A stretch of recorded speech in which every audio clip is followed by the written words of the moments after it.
El cadáver de Pedro Toledo ha regresado a España casi en secreto. A su entierro en Bilbao han asistido solo los íntimos. Termina así la historia de un hombre cuya muerte ha sacudido profundamente al poder financiero.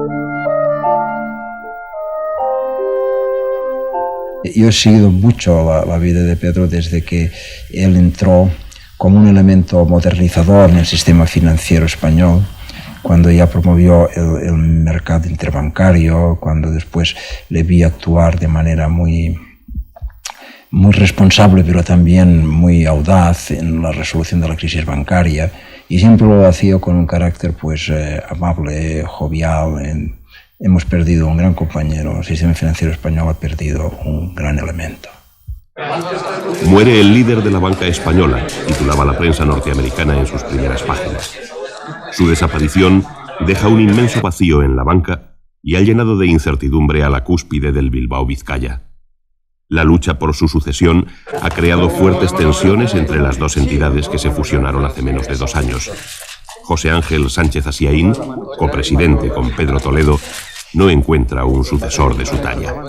El futuro del Banco no lo cuestiona nadie.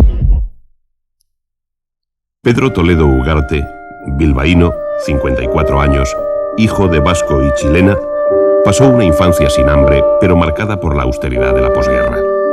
Su padre, un médico prestigioso, antifranquista, conservador y vaticanista, murió pronto y Pedro se educó en el más absoluto rigor. Recordaba su etapa universitaria como la más dura de su vida. En Deusto, dijo alguna vez, educaban a los alumnos para ser samuráis, generales o dalais lamas. Exigían estar siempre por encima de la media y yo me vi obligado a hacer un esfuerzo titánico. Fue compensado. Antes de terminar la carrera, le contrató la empresa General Eléctrica para hacer estudios de mercado. Se casó a los 27 años con Elena Echevarría, una joven de las mejores familias de Bilbao. Juntos recorrieron España palmo a palmo en un 600, aprovechando los asuntos de trabajo. A los 30 años era ya un profesional brillante y perseguido por los cazatalentos. Poco después le llamaban del Banco de Vizcaya. En aquellos tiempos nadie tenía conocimientos sobre teoría bancaria y Pedro Toledo se hizo experto en tesorería y se convirtió en pieza fundamental del banco. Dicen que es un banquero de las nuevas generaciones, y él siempre lo negaba. Desde su formación clásica, sin embargo, fue capaz de revolucionar el mundo de la banca. A los 10 años de ingresar en el Vizcaya, era ya consejero delegado. Jugó un papel fundamental en la resolución de la crisis bancaria.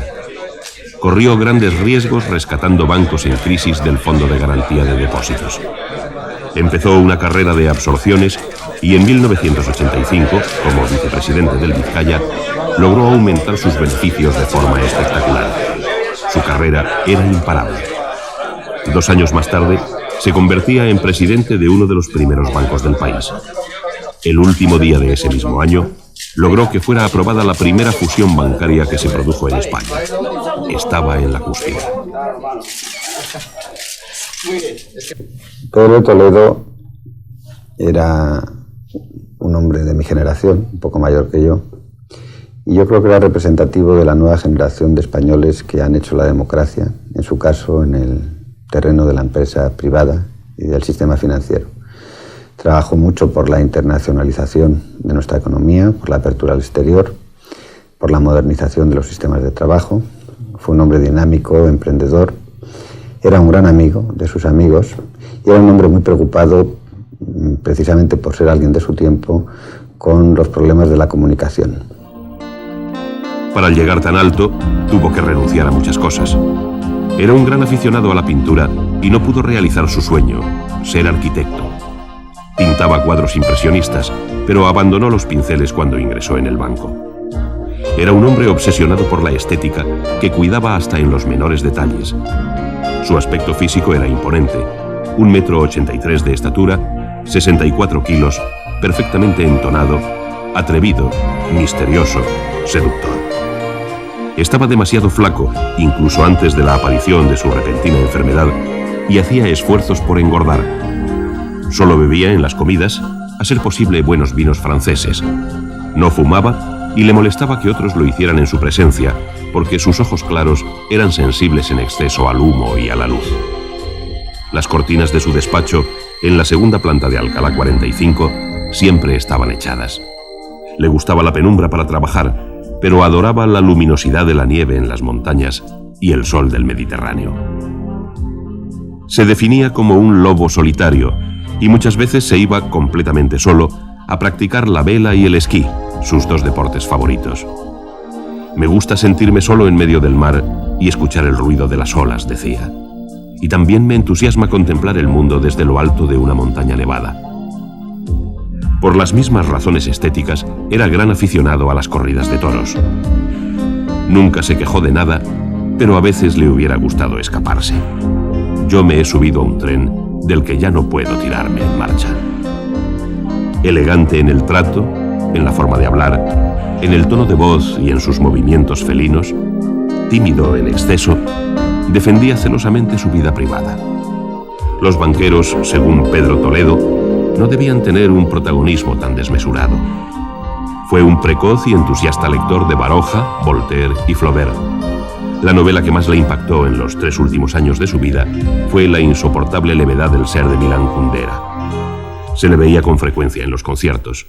Su pérdida no solo es una gran pérdida para la institución que copresidía, no solo es una gran pérdida para el mundo empresarial y económico de este país e internacional, sino que significa también la pérdida de un símbolo, del símbolo de la España de la transición democrática y del símbolo, o de uno de los símbolos, de la generación que ahora está en el poder y que ha contribuido a transformar, yo creo que radical y definitivamente, la faz de este país. Siempre creyó que gozaba de una excelente salud. En eso también se consideraba un hombre afortunado. Cuando tuvo los primeros síntomas de su enfermedad, le pilló por sorpresa. Apenas tuvo tiempo de darse cuenta, aunque estaba al corriente de la gravedad de su dolencia. El rápido desenlace sorprendió a los médicos. La hemocromatosis que le diagnosticaron después del verano se complicó con una hepatitis fulminante que acabó con su vida. Las últimas palabras que él dijo para mí fueron las que preparábamos su viaje, que dijo, pues si allí me pueden ayudar, pues vamos a Rochester. Nosotros le explicamos lo de Rochester, le explicamos lo de otros centros, le explicamos que en España también se hacían trasplantes. Él nos dijo en dónde tenemos más confianza. Digo, bueno, en dónde se han hecho más es en Estados Unidos, en distintos centros. ¿Qué centro creéis vosotros que os merece mucha confianza? Digo, todos nos merecen confianza, pero por una serie de motivos, tenemos nosotros más contacto con la Mayo y nos parece un gran centro y es un sitio, como digo, que se hace una medicina muy responsable y muy humana.